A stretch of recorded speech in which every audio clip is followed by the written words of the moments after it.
මේ වගේ රසම රස කප් කේක් එකක් කවුද කන්න අකමැති? අපිත් හදමුද? මේකේ විශේෂත්වය මේක හදන්න යන්නේ එක බිත්තරයයි. ඉතින් මේ බිත්තරේ ග්‍රෑම් 60ක් වුණා. ඒ ගානටම බටර් 60යි, සීනි 60යි, පිටි ග්‍රෑම් 55යි, කොකෝ පවුඩර් 5යි, බේකින් පවුඩර් තේ හැඳි භාගයයි. ඉතින් මුලින්ම අපි කේක් එක හදාගමු. බටර් ටික මෙහෙම බෝල් එකට දාගන්න. ඔක්කොම ටික ගන්න නැත්නම් අපරාධේ. මේ තියෙන්නේ මම සීනි බ්ලෙන්ඩර් කරගත්තා. එතකොට ඉක්මනට මේක දිය වෙනවා. සීනි කැට ගොඩාක් වෙලා මේ විදිහට බීට් කරගන්න අමාරුයි විස්ක් එකකින්. මම විස්ක් එකක් ගත්තේ හැමෝටම බීටර් එකක් නැහනේ. ඉතින් ඔයාලට බීටර් එකක් තියෙනවා නම් බීටර් එකේනුත් මේක හොඳට බීට් කරගන්න පුළුවන්.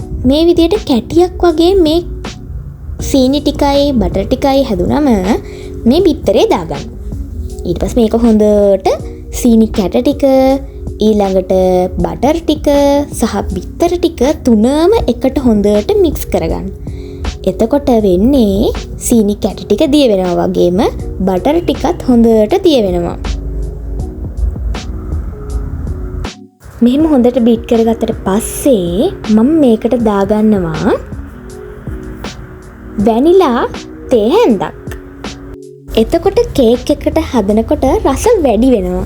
වැනිලා කියන්නේ අපි සාමාන්‍යයෙන් කේක් වලට වගේම එක එක රස කෑම හදන්නත් ගන්න දෙයක් නේ. ඉතින් මේ විදිහට මේ හතරම එකට දාලා හොඳට බීට් කරගන්න.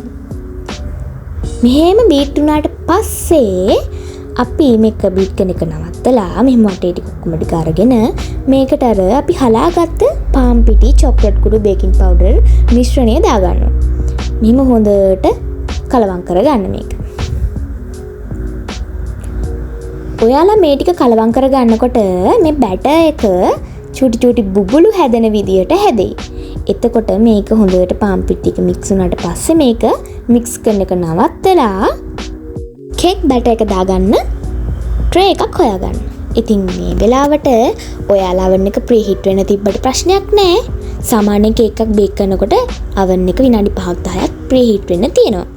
ඉතින් මෙන්න මේ විදිහට මම අද කප් කේක් 6ක් තමයි මේ බැටර් එකෙන් හදාගන්නේ.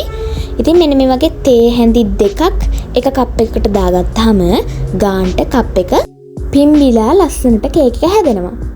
මේ විදිහට මම කරන විදිහටම ඔයගොල්ලොත් ලස්සනට දාගන්න. කොහෙවත් ගෑවෙ ගන්න නැතුව දාගත්තාම ලස්සනට කප් කේක් එක බේක් වෙනවා. ඔයගොල්ලන්ට බලන්නත් පුළුවන්. ඉතින් මම මෙන්න මේ විදිහට මේ ට්‍රේ එකට මේ කප් කේක් 6 දාගන්න. ඉතින් oven එකට දාගෙන බලමු බේක් වුණාට පස්සේ. මේ තියෙන්නේ මම oven එකෙන් ගත්ත මගේ කප් කේක් ටික. ඉතින් ටිකක් රස්නේ මේ විදිහට එළියට ගන්න ඕනේ.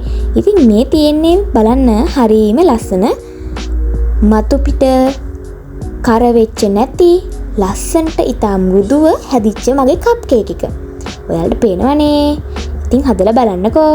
මාවත් subscribe කරන්න.